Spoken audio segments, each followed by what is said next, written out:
I heard a fabulous idea years ago that we've used for each of our teenagers, and I wanted to share it with you. Okay.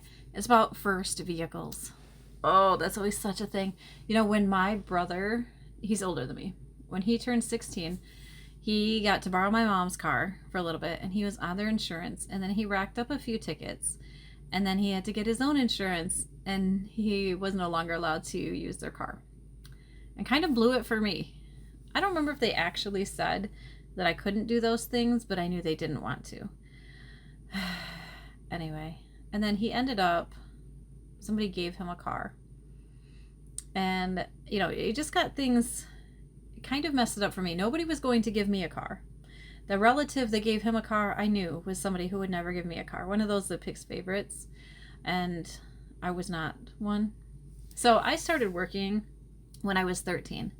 Babysitting, mowing lawns. We lived out in the country in the middle of nowhere, and my parents worked. So in the summer, like off school, I was just home, just sitting there. I was very excited to turn 16 and get a car and be able to go places in the summer. So I worked. I worked with, everything I could. A neighbor down the road had a lawn care business, so I got to mow lawns. And I babysat and I saved all my money. And when I turned 16, I bought a car and I paid for my own insurance. I was never on my parents' insurance. And that was great. That worked for me, right? So I have 4 kids. And my husband, when his turning 16 and getting a car was a little different. He was in a lot of sports. So he had some different rules and they would pay for his gas, I think. Or maybe they paid for the insurance and he had to pay for gas. But anyway, so when we were looking at having 4 kids, like we're not going to buy them each a car, right? Also, where we are now, for them to, like, they don't have the opportunities that I did to try to earn money unless I was driving them everywhere. Because my job, my businesses have always been a little more flexible. My husband has a regular job, so he's gone during the day. So if you think about 4 kids, driving them enough places to be able to earn money to buy their own cars, that's a lot of work on me. Fortunately, my businesses have had opportunities for my kids to work for me at younger ages and start earning money. So they each did have some money available. But cars aren't as cheap. Like, you can't go get a $500 car anymore and have it go down the road where maybe you just need to throw on tires or brakes. So the idea that we heard of and that worked well for us was to match what the kids had saved. And so luckily we heard this idea that even the oldest kid had time to prepare. And this has worked so great. So if they want to start, however early they want to start working and saving, if they want to save Christmas money or their birthday money or whatever, however much they want to start saving, we will match. And we were going to put a cap on it, but none of ours went to these extreme savings where they saved up like $10,000 or something. It was, matching $1,500. So then they could buy, if they saved up 15 and we matched the 15, they could go buy a $3,000 car. You can get a decent car for $3,000 for a first car that's going to get you down the road, that if you, get into a fender bender with it, it's not going to make you cry and ruin your life, right? And they have to pay the insurance and they have to pay the gas. That was one thing, where my husband and I kind of disagreed, because he did have his insurance paid for, because insurance is expensive. And they need to learn that. And whether their choice is we live in Michigan, it's a no-fault state. So whether you get full coverage or you get the bare minimum, they need to be prepared to pay for that and to be prepared to pay for the consequences of that. One of my kids, I really felt bad for them. They had full coverage and they took it down. It was expensive for them because they're a new driver, so the rates are higher. And then they took the coverage down to the bare minimum to be legal in this state. And then it was a week later that they were going up over a hill, and it was winter and it was icy, and somebody came up in the middle of the road. So they veered off, hit an ice bench, went down and hit a tree. Thankfully, they were okay. I said a lot of thank you prayers for that one. And I pray for their safety regularly. And they were okay. They had a bruise on their leg. That was it from, going up hitting the dash. But the car was totaled. And they had just taken their insurance down to the bare minimum, so there was no money to get it replaced.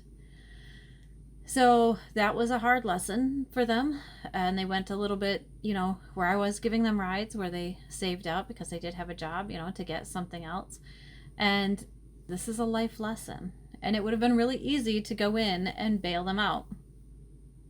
But this is a life lesson. There were times, my first car that I talked about, I had the basic coverage on it. A woman hit me in a parking lot, turned the car up on its side. I was not at fault, and I did not get a replacement vehicle because I had the basic insurance. And that's a part of life that you learn, that sometimes things are unfair, and what to aim at to keep in savings, that maybe it's worth it to pay the extra money every month. For me it was. After that I went to full coverage. My kiddo that happened to with their vehicle, they now have full coverage. They'll pay the extra amount because of what that lesson taught them. But it's a life lesson. And of course we want to keep our kids from all the bad feelings and all the harm that is out there in this world. But we have a great opportunity when they're younger to be there for them when that life stuff happens. Because if you have to figure out how to handle all the negative emotions, all the distress, all the decision making when you don't know how to make the decisions, if you are left alone to figure that out when you're 25 because your parents shielded you from having to do this when they were there to actually help, I mean, that's a disservice, right? So like with my daughter that was in the accident, we went over the options. Okay, so here's your options. You can, the car is totaled, you can try to part it out yourself, you can sell it to a junkyard, we had to get it towed. These are your different options. And then they got to make a decision, and they made a fair decision. So then, okay, now to get to work, I can give you a ride, but it's going to be based on my schedule for the day. So some of the days you're going to have to sit there and wait. You can see if some of your friends can give you a ride. Okay, now we only matched the saved up money for a vehicle one time, so now it was on them to save up for a whole new vehicle. So if you're saving up for a new vehicle and you have to get a ride to work, I would suggest longer shifts, staying for overtime, picking up whatever you can, but I'm not going to drive you a half hour away for a 3-hour shift. So you need to talk to your boss. You need to look at if you're going to pick up a second job, because now you have a lot of money to save up for. These are real life situations, right? That in the safety of living at home aren't super, they're still hard. And especially to them at their age, they're very hard, right? But it's not catastrophic. They're not going to wind up homeless over this. So learn this lesson now of how to take care of a mess when it happens, what we have to do after to bring things back to what they were, and what we're going to do different in the future to make things okay. So I'm sorry, this started as how we helped them with their first car with matching and kind of went on to after that. But I hope you enjoyed it. Some helpful hints for your new driver and how to set them up with a vehicle and learn some things along the way. And as always, give us a like and a follow. We appreciate it. And let us know any content you'd like to see here, anything you're struggling with your teenager on, any questions you'd like answered. We love to talk with you guys, and we love to help whenever we can.